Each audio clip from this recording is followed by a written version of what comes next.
Boss, pwedeng magtanong? Ano ho yan? May tao kaya ho dito sa bahay na ito? Eh siguro ho. Ay, bukas ang pinto Nakasiwang. Baka nasa loob lamang. Ay, ano gawin nyo kailangan? Ay maniningil ako boss nung sa lending namin.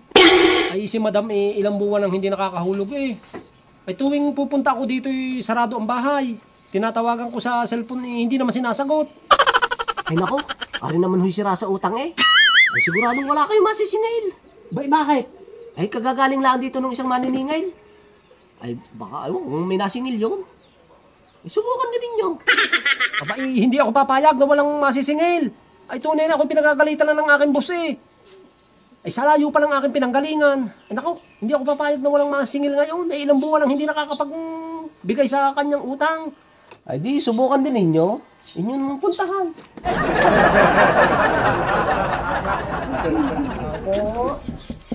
Tao po. Madam. Ay yun. Nandito si madam. Ako itulog Madam. Tao po. Madam. Di bale. Iintayin kong magising. Miski abutin din ng hapon. Nakasingil ang. Tunay na anak ko, sa layo ng ang pinanggalingan ay lugil-lugay.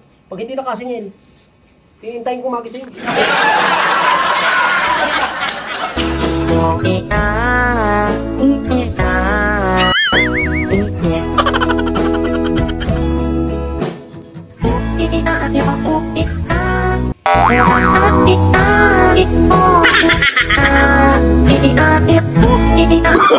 Oh, no, no, no, no.